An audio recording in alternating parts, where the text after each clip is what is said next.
Donc on va fermer les documents qu'on a fait jusqu'à présent et on va aller chercher une photographie d'un décor et la vectoriser dans Illustrator. Et puis on verra que en utilisant Photoshop en plus de Illustrator, ça permet d'aller plus loin dans la vectorisation.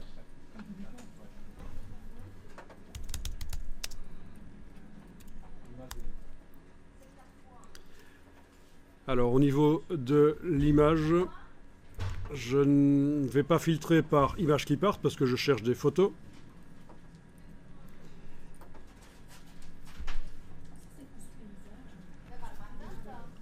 Alors voilà, je pense que en tapant ceci pour ceux qui veulent, hein, sinon vous pouvez taper autre chose. En tapant ça, en ne demandant pas une couleur particulière, donc toutes les couleurs, en ne demandant pas un type particulier, en demandant réutilisation et modification autorisée, je trouve cette image-là qui est sur Wikipédia et qui pourrait servir, ou celle-là, si vous arrivez à la télécharger. Je me demande s'il n'y a pas un firewall ici qui empêche... Ah non, ça va. Ça peut être bien aussi.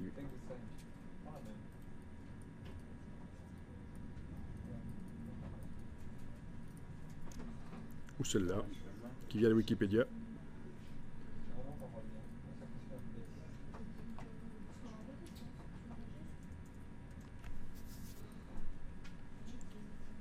Finalement, j'ai pris celle-là qui vient de Wikipédia. En fait, toute image fonctionnera.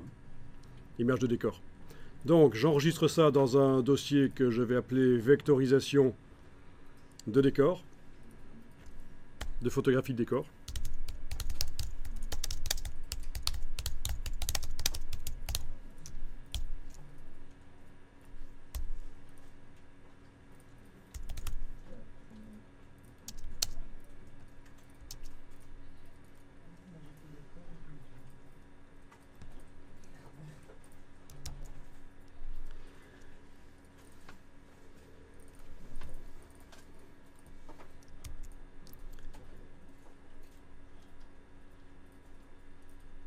Alors, vous créez dans Illustrator un document A4 horizontal et vous allez importer l'image.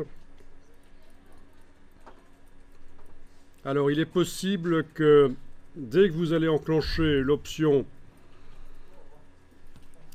de vectorisation, Illustrator va vous prévenir que l'image est trop précise pour être vectoriser rapidement, que le travail sera lent sur cette image. On va tester, et si c'est le cas, ben on va aller modifier le nombre de pixels de l'image dans Photoshop.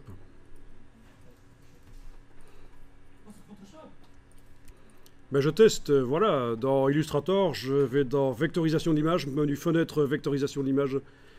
En ayant l'image sélectionnée, je coche la case aperçue, et comme prévu, on m'indique que ça risque d'être lent. Donc je vais annuler. Il ne faut surtout pas se lancer dans des vectorisations qui vont prendre beaucoup de calculs à l'ordinateur. Ça va devenir très lent et pénible. Il vaut mieux priorité à la créativité et surtout ne pas se lancer dans des choses qui vont demander trop de ressources informatiques. Donc l'image, là, je vais la supprimer du document Illustrator et je vais dans Photoshop. Je vais devoir l'ouvrir dans Photoshop pour réduire son nombre de pixels.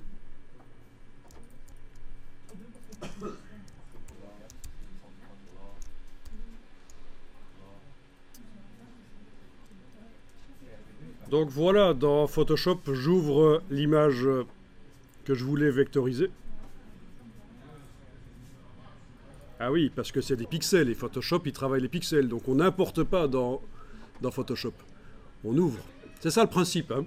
Vous êtes dans Illustrator, vous voulez amener une image qui est d'une nature différente de ce que Illustrator travaille d'habitude. Vous voulez amener dans Illustrator une image pixel, vous devez l'importer. Mais si cette image pixel, vous voulez l'amener dans Photoshop, vous l'ouvrez. Par contre, dans Photoshop, si vous voulez amener des vecteurs, Photoshop, il n'a pas l'habitude de travailler avec les vecteurs, vous importez les vecteurs. C'est toujours comme ça, on importe quand on va chercher une image qui est différente de ce que le logiciel travaille normalement. Donc il est possible que ça vous indique non-concordance des profils incorporés. C'est pas très grave, vous cliquez sur OK là. C'est du contrôle couleur. C'est quand on veut être dans vraiment avoir les bonnes couleurs. Mais on n'a pas pour l'instant le temps d'en parler. Donc cliquez sur OK là-dessus. Alors c'est une image très précise. Là je suis dans Photoshop. Je double-clique sur l'icône de la loupe dans la palette des outils. Et ça me montre l'image. Avec la barre d'espacement, je peux bouger. Donc on voit que c'est quand même une image assez précise. D'accord?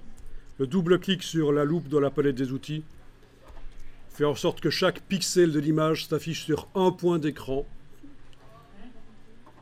Chaque point de l'image, chaque élément constitutif s'affiche sur un seul point de l'écran. C'est ça qu'on obtient quand on double-clique sur la loupe. Et comme ça, on peut vraiment vérifier la qualité des images.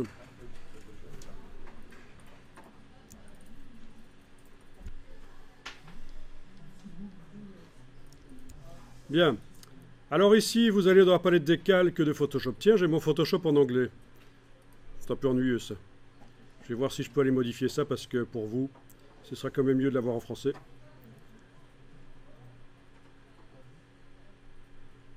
Donc on va relancer Photoshop. Je vais relancer Photoshop. Il va être en français. Parce que les logiciels de chez Adobe, on peut les installer en plusieurs langues et choisir dans quelle langue on les veut. Voilà, donc là il est en français, c'est bien.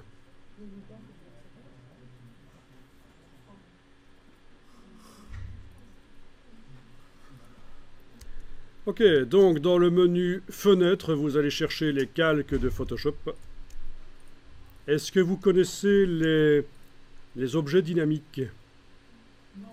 Ah, ça c'est génial, c'est apparu avec la version CS4. C'est une révolution au niveau du travail dans Photoshop. Bon, alors je ne vais pas vous expliquer l'intérêt de l'objet dynamique pour l'instant, mais on va en faire un. Je vous expliquerai après. Alors, vous, dans la palette des calques, vous allez faire un clic droit à droite du nom du calque. Un clic droit. Et vous allez demander convertir en objet dynamique. Et vous avez cette petite icône qui est apparue sur la vignette qui indique que c'est un objet dynamique. Un objet dynamique. Je vous explique après quel est l'intérêt.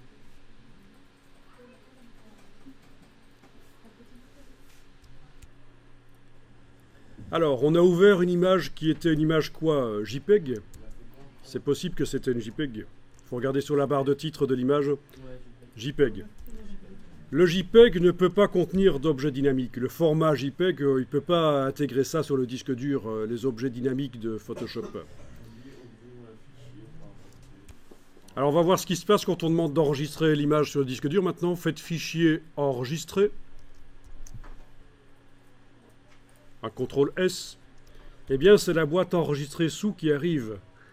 Parce que le JPEG ne peut pas contenir les objets dynamiques. Alors, pour que le fichier soit enregistrable avec l'objet dynamique, on va devoir l'enregistrer au format Photoshop. Donc l'extension à la fin du nom du fichier, c'est .psd maintenant.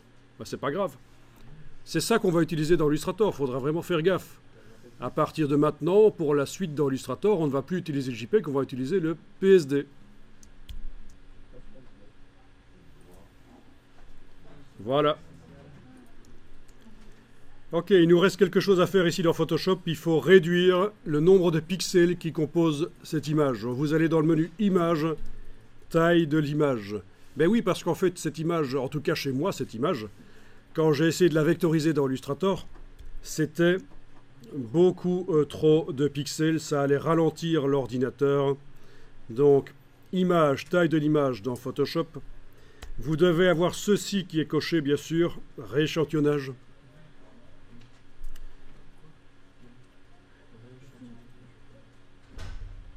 Voilà, comme méthode de modification, vous pouvez choisir réduction, si vous voulez.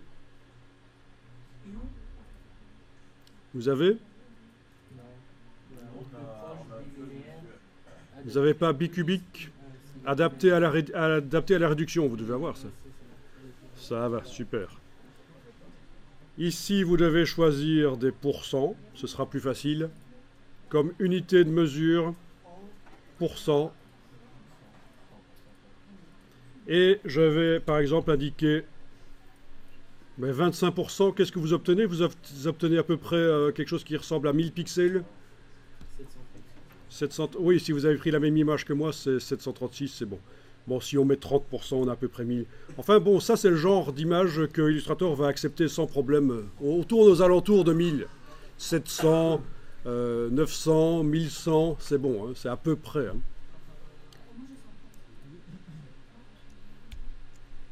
Il n'y a peut-être pas besoin de réduire vos images, peut-être qu'elles sont déjà aux alentours de 1000 pixels en largeur ou hauteur.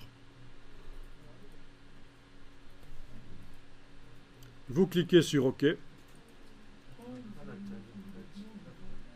Voilà. Et là, on a une image évidemment moins précise dans Photoshop. Vous l'enregistrez, fichier enregistré. Et vous la gardez ouverte dans Photoshop. Vous l'avez enregistrée?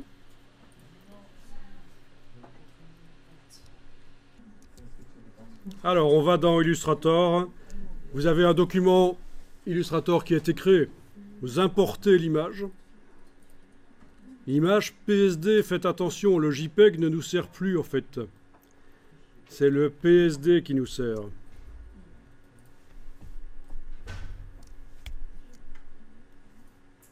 Avec l'option lier, c'est important pour la suite. Et vous ne décochez pas l'option lien.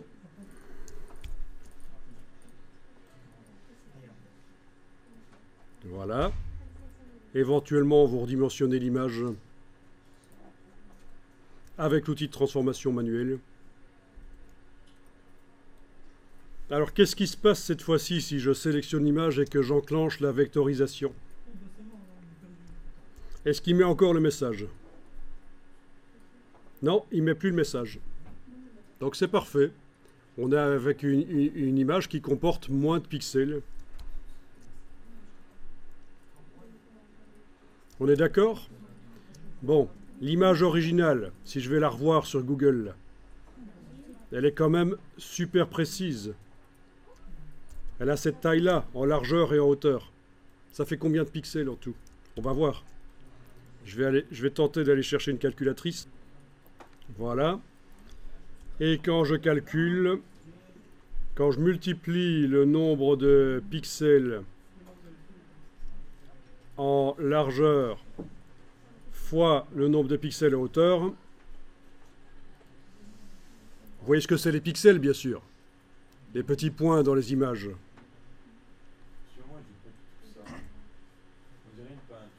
Il y a 5 500 000 pixels.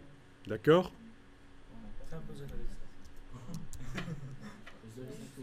Si je vais dans Photoshop voir mon image réduite, dans mon cas, 884 x 565.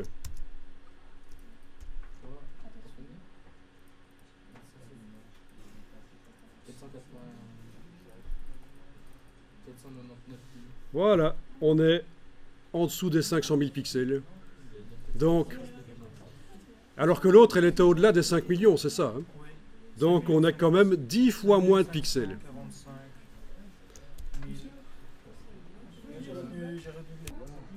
Donc, dans Illustrator, vous avez une vectorisation qui commence en noir et blanc, ce qui peut être très sympa. En jouant sur le seuil, en jouant sur les 3 autres curseurs, vous arrivez parfois, avec une seule couleur, en fait le noir, vous arrivez parfois à faire quelque chose qui peut être très intéressant.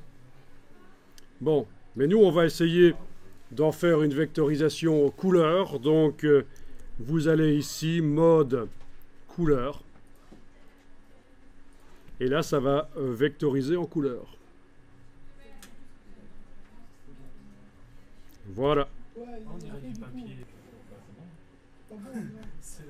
Alors actuellement on a 30 couleurs. C'est beaucoup. Donc ce que vous allez faire, c'est modifier le nombre de couleurs pour voir si on sait obtenir quelque chose de plus graphique, parce que pour l'instant, ça ressemble encore trop à une photo, peut-être. Donc vous allez décocher la case aperçu.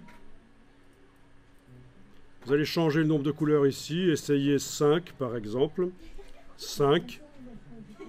Réenclencher la case aperçu. Ça calcule et vous n'aurez plus que 5 couleurs au lieu de 30.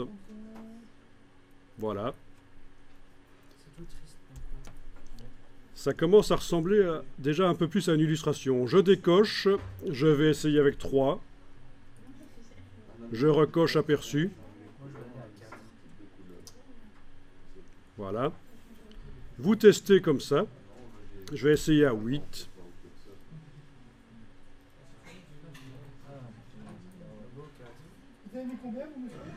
Voilà, et ça, à 8, je trouve que ça commence à devenir graphiquement intéressant, mais chaque image est différente, et c'est vous qui voyez à peu près ce que vous recherchez. Donc, comment transformer une photo en une espèce de dessin, en quelque sorte. Vous avez, et là je décoche la case aperçue, sinon ça prend du temps, attention, il faut décocher la case aperçue, vous pouvez aller modifier les curseurs, la fidélité, le nombre d'angles. Vous faites des tests.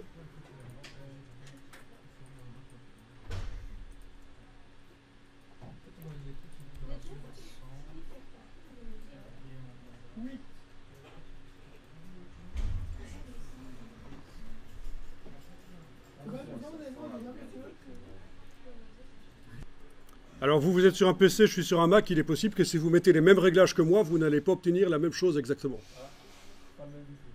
Voilà, donc parce que le contraste du système n'est pas le même. Mais bon. Alors je vais enregistrer le fichier Illustrator que je vais appeler vectorisation couleur. Et déjà mettre le numéro 01. Voilà. Et donc voilà le nombre de couleurs que vous voulez dans l'illustration, les réglages d'angle, etc. Mais il n'y a pas grand-chose qu'on peut faire finalement. C'est pour ça qu'on va maintenant utiliser Illustrator et que je vous avais demandé on va maintenant utiliser Photoshop et que je vous avais demandé de garder l'image ouverte dans Photoshop parce qu'on va aller modifier l'image dans Photoshop et Illustrator va automatiquement en tenir compte. On va donc contrôler le résultat qu'on obtient dans Illustrator, mais en modifiant dans Photoshop maintenant, parce qu'il n'y a pas assez de paramètres à modifier ici dans la palette de vectorisation. Et ça, c'est une super astuce pour vectoriser les choses. C'est d'utiliser deux logiciels en même temps.